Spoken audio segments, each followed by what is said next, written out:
एक चूहा था। उसका नाम जेनो था।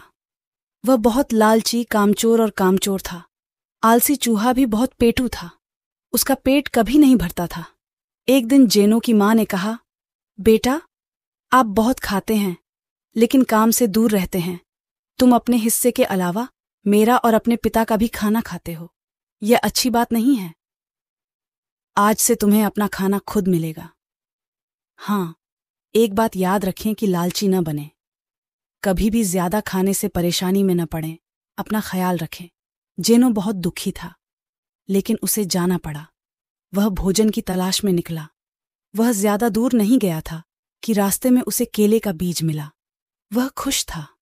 उसने केले का बीज उठा लिया। तभी उसकी नजर खरगोश पर पड़ी। खरगोश उस पर हंस रहा था। तुम मुझ पर क्यों हंस रहे हो? जेनो ने खरगोश से पूछा। मुझे तुम्हारी मूर्खता पर हंसी आ रही है।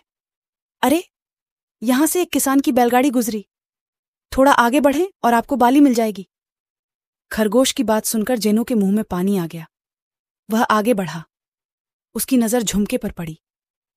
रास्ते में बाली पड़ा हुआ था। जेनो चूहे ने वह बाली उठाई और खुशी से नाचने लगा। तभी एक गिलहरी वहां आई और चूहे से बोली, क्या तुम्हें केले की बाली मिली है जो तुम उछलने कूदने और नाचने लगे हो?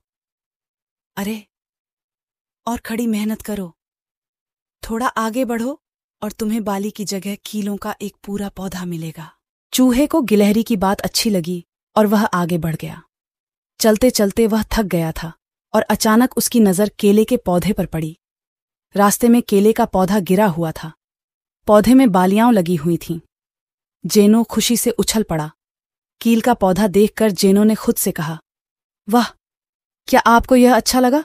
अब पेट भर जाएगा। जब बंदर ने चूहे को इस तरह नाचते कूदते देखा तो वह उछलकर उसके पास आ गया और बोला, मेरे दोस्त, तुम भी बहुत मूर्ख दिखते हो।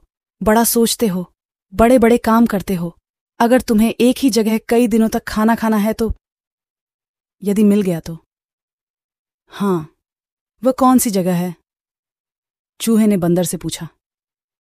यहां से केवल 50 कदम की दूरी पर एक विशाल केले का खेत है।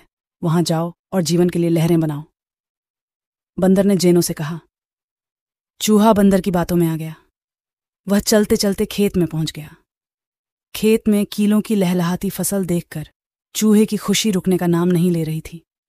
वह आया नहीं, दौड़कर कीलों की बालियों पर टूट पड़ा।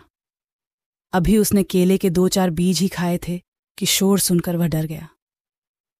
एक सांप पूंछ फैलाकर बैठा था। चूहा डर के मारे कांपने लगा। उसे अपनी मौत नजर आने लगी। सांप की फुफकार सुनकर चूहे ने अपनी आंखें बंद कर लीं। अचानक कहीं से एक सांप दौड़ता हुआ आया और उसने सांप पर हमला कर उसे अधमरा कर दिया। जीनो चूहा बाल बाल बच गया। उसने खुद से वादा किया कि अब वह अपने माता पिता की आज्ञा का पालन करेगा और कभी लालच नहीं करेगा, क्योंकि अपने माता पिता की अवज्ञा और लालच के कारण आज वह एक बड़ी मुसीबत में फंस गया था। लेकिन ये उनकी किस्मत थी कि वो बाल बाल बच गए।